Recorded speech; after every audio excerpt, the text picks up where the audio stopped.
Pete Davidson made a joke at the expense of a veteran running for Congress. This guy's a Republican, him. And polite society and the civility police went nuts. The snowflakes melted, and everybody berated Pete Davidson. Now, I don't like Pete Davidson. I think he's awkward as fuck. Couldn't care less about the guy. Not a fan of SNL. Sorry, guys. I know some of you who watch this show do like SNL. I find it utterly mediocre.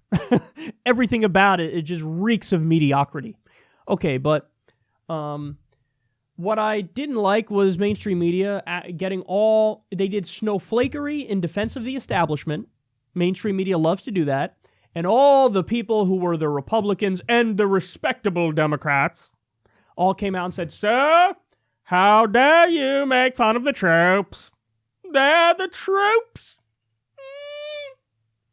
So what you're about to watch here is what happened after this original segment. Obviously, they got together after Pete Davidson had mocked them. They got together, and this is Fox News coverage about what happened and the fallout. Take a look, and then I have a lot to say about this. On SNL last Saturday, comic Pete Davidson apologized to Congressman-elect Dan Crenshaw for mocking his war wound.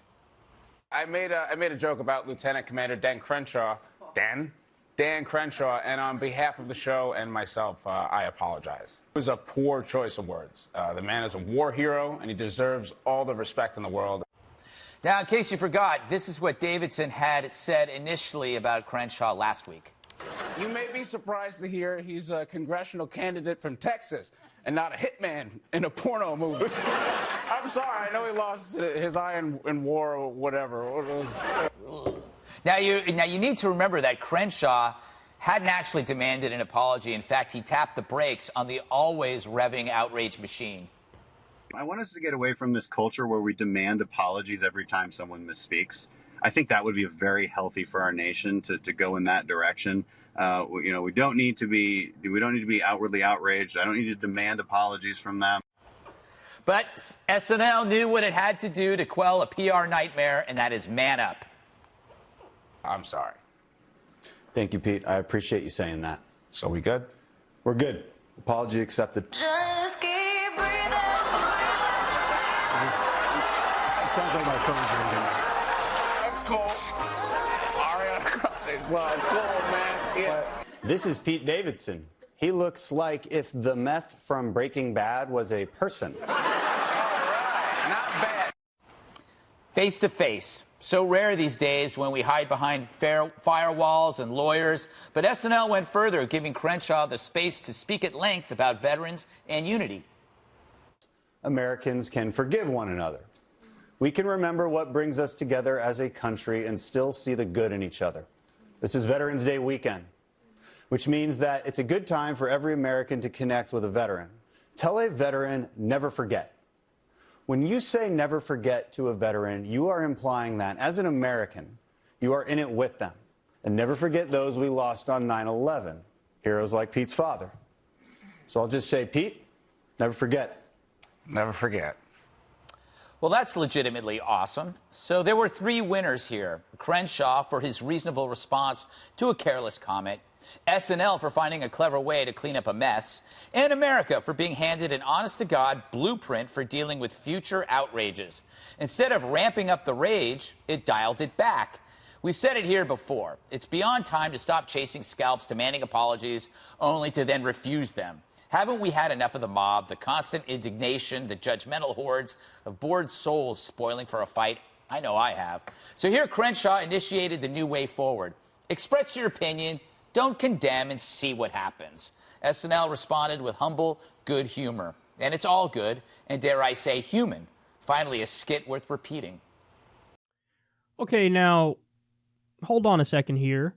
Whenever there's a story about some, super offensive joke or something, and then you have, for example, say, minority communities come out and say, hey, man, that joke you just said was super racist, and I don't like it. That wasn't cool. Isn't the response from Fox News, get over it, snowflakes? It's just a joke. It's not literal. Why are you getting your panties in a bunch? Why are you whining? Get over it. Get over it. But here we have a situation where there was an apology from SNL, and instead of saying, why are you apologizing? It's just a joke. They should have gotten over it in the first place. What's the problem here? The response is, oh, that's great, and this is a blueprint going forward for situations like this. Reel in the outrage and then see what happens.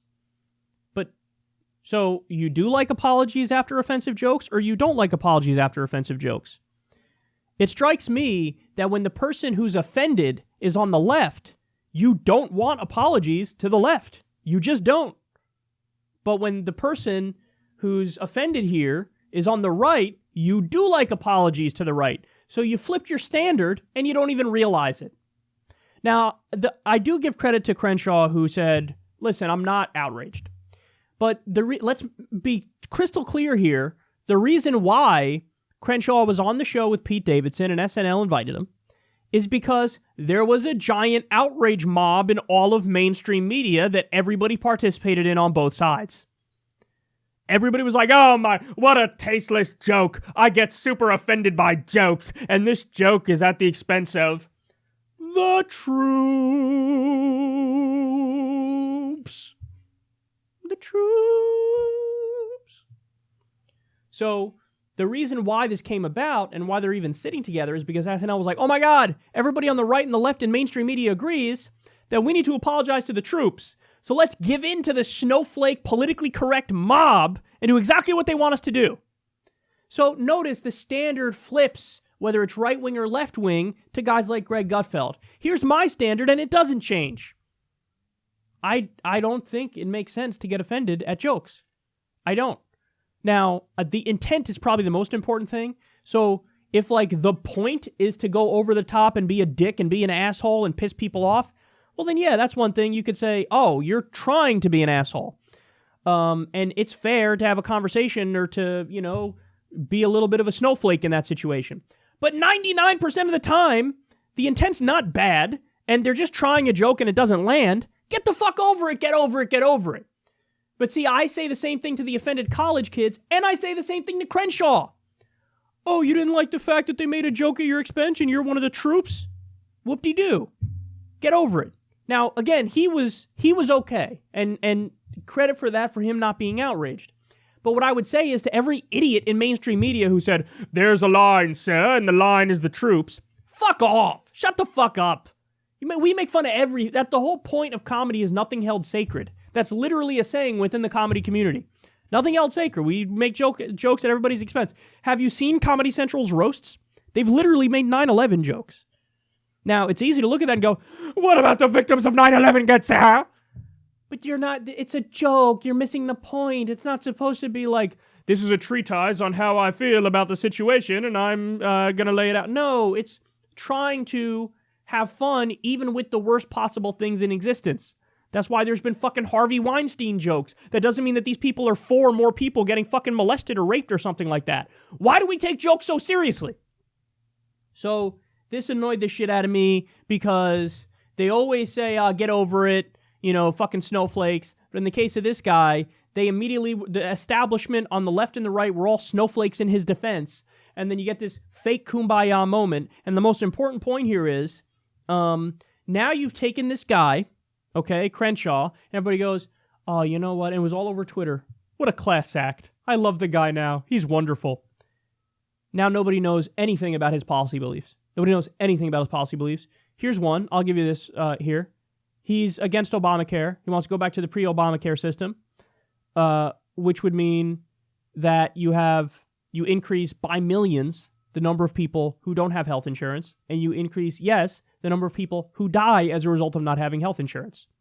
Now, people look at me, I'm so crass. How dare I inject a fact into the conversation that makes somebody who's a troop look bad? But I don't give a shit about your feelings. I'm here to discuss the reality of the situation. The guy has an odious ideology. The guy is for every single fucking war under the sun. So he's all, we say never forget to the troops. I got an idea. How about we bring the fucking troops home from all the wars that they shouldn't be in because they're wars of aggression and they're being used as pawns in a giant global chess game by out-of-touch elites? How about that? How about that? No. His position is send them all to go fight and die, and if it's for no good reason, hey, what are you going to do? It's for no good reason, but that's my position because I'm a Republican.